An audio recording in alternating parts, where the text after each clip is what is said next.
پھر کھڑے ہوئے اور موضوع سمیت نماز پڑھی۔ اب سے جب اس کے متعلق پوچھا گیا تو فرمایا کہ میں نے نبی کریم کو ایسا ہی کرتے دیکھا ہے۔ ابراہیم نخع نے کہا کہ یہ حدیث لوگوں کی نظر میں بہت پسندیدہ تھی کیونکہ جریر رضی اللہ عنہ آخر میں اسلام لائے تھے۔ میں نے نبی کریم کو وضو کرایا، اپنے اپنے موضوع پر مسح کیا اور نماز پڑھی۔ انہوں نے ایک شخص کو دیکھا جو رکوع اور سجدہ پوری طرح نہیں کرتا تھا۔ جب اس نے اپنی نماز پوری کر لی تو حذیفہ رضی اللہ عنہ نے فرمایا کہ تم نے نماز ہی نہیں پڑھی۔ ابو وائل راوی نے کہا، میں خیال کرتا ہوں کہ حضرت حذیفہ رضی اللہ عنہ نے یہ بھی فرمایا کہ اگر تو ایسی ہی نماز پر مر جاتا تو حضرت کی سنت پر نہیں مرتا۔ نبی کریم جب نماز پڑھتے تو اپنے بازوؤں کے درمیان اس قدر کشادگی کر دیتے کہ دونوں بغلوں کی سفیدی ظاہر ہونے لگتی تھی، اور لیث نے یوں کہا کہ مجھ سے جعفر بن ربیعہ نے اسی طرح حدیث بیان کی۔ رسول اللہ نے فرمایا، جس نے ہماری طرح نماز پڑھی اور ہماری طرح قبلہ کی طرف منہ کیا اور ہمارے ذبیحہ کو کھایا تو وہ مسلمان ہے جس کے لیے اللہ اور اس کے رسول کی پناہ۔ پس تم اللہ کے ساتھ اس کی دی ہوئی پناہ میں خیانت نہ کرو۔ رسول اللہ نے فرمایا، مجھے حکم دیا گیا ہے کہ میں لوگوں کے ساتھ جنگ کروں یہاں تک کہ وہ کہیں۔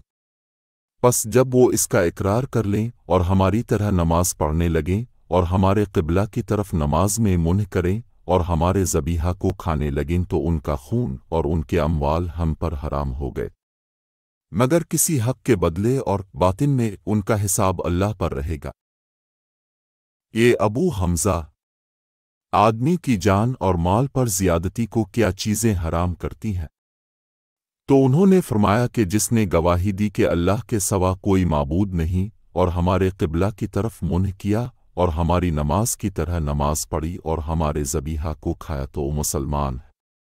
پھر اس کے وہی حقوق ہیں جو عام مسلمانوں کے ہیں اور اس کی وہی ذمہ داریاں ہیں جو عام مسلمانوں پر ہیں۔ اور ابن ابی مریم نے کہا، ہمیں یحییٰ بن ایوب نے خبر دی، انہوں نے کہا ہم سے حمید نے حدیث بیان کیا، انہوں نے کہا ہم سے انس بن مالک رضی اللہ عنہ نے نبی کریم سے نقل کر کے حدیث بیان کی۔ رسول اللہ نے فرمایا، جب تم قضائی حاجت کے لیے جاؤ تو اس وقت نہ قبلہ کی طرف منہ کرو اور نہ پیٹھ کرو، بلکہ مشرق یا مغرب کی طرف اس وقت اپنا منہ کر لیا کرو۔ ابو ایوب نے فرمایا کہ ہم جب شام میں آئے تو یہاں کے بیت الخلا قبلہ رخ بنے ہوئے تھے، جب ہم قضائی حاجت کے لیے جاتے تو ہم مڑ جاتے اور اللہ عز و جل سے استغفار کرتے تھے، اور زہری نے عطا سے اس حدیث کو اسی طرح روایت کیا۔ اس میں یوں ہے کہ عطا نے کہا میں نے ابو ایوب سے سنا، انہوں نے اسی طرح حضرت سے سنا۔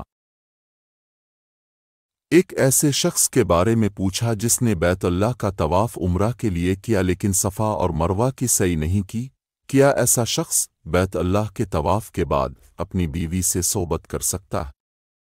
اپنے جواب دیا کہ نبی کریم تشریف لائے، اپنے 7 مرتبہ بیت اللہ کا طواف کیا اور مقام ابراہیم کے پاس 2 رکعت نماز پڑھی، پھر صفا اور مروہ کی سعی کی، اور تمہارے لیے نبی کریم کی زندگی بہترین نمونہ ہے۔ الاحزاب 21۔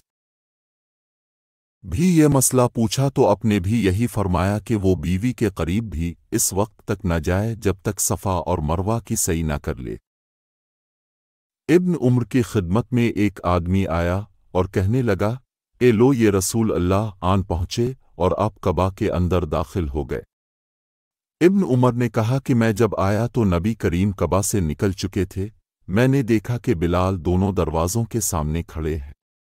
میں نے بلال سے پوچھا کہ کیا نبی کریم نے کعبہ کے اندر نماز پڑھی ہے؟ انہوں نے کہا کہ ہاں، 2 رکعت ان 2 ستونوں کے درمیان پڑی تھیں جو کعبہ میں داخل ہوتے وقت بائیں طرف واقع ہے۔ پھر جب باہر تشریف لائے تو کعبہ کے سامنے 2 رکعت نماز ادا فرمائی۔ جب نبی کریم کعبہ کے اندر تشریف لے گئے تو اس کے چاروں کونوں میں اپنے دعا کی اور نماز نہیں پڑھی۔ پھر جب باہر تشریف لائے تو 2 رکعت نماز کعبہ کے سامنے پڑھی اور فرمایا کہ یہی قبلہ ہے۔ نبی کریم نے 16-17 ماہ تک بیت المقدس کی طرف منہ کر کے نمازیں پڑھیں، اور رسول اللہ دل سے چاہتے تھے کہ کعبہ کی طرف منہ کر کے نماز پڑھیں۔ آخر اللہ تعالیٰ نے یہ آیت نازل فرمائی، ہم آپ کا آسمان کی طرف بار بار چہرہ اٹھانا دیکھتے ہیں۔ پھر اپنے کعبہ کی طرف منہ کر لیا، اور احمقوں نے جو یہودی تھے کہنا شروع کیا کہ انہیں اگلے قبلہ سے کس چیز نے پھیر دیا۔ اب فرما دیجئے کہ اللہ ہی کی ملکیت ہے مشرق اور مغرب، اللہ جس کو چاہتا ہے سیدھے راستے کی ہدایت کر دیتا ہے۔ جب قبلہ بدلا تو ایک شخص نے نبی کریم کے ساتھ نماز پڑھی، پھر نماز کے بعد وہ چلا اور انصار کی ایک جماعت پر اس کا گزر ہوا جو عصر کی نماز بیت المقدس کی طرف منہ کر کے پڑھ رہے تھے۔ اس شخص نے کہا کہ میں گواہی دیتا ہوں کہ میں نے نبی کریم کے ساتھ وہ نماز پڑھی ہے جس میں اپنے موجودہ قبلہ کعبہ کی طرف منہ کر کے نماز پڑھی ہے۔ پھر وہ جماعت نماز کی حالت میں ہی مڑ گئی اور کعبہ کی طرف منہ کر لیا۔ نبی کریم اپنی سواری پر خواہ اس کا رخ کسی طرف ہو نفل نماز پڑھتے تھے، لیکن جب فرض نماز پڑھنا چاہتے تو سواری سے اتر جاتے اور قبلہ کی طرف منہ کر کے نماز پڑھتے۔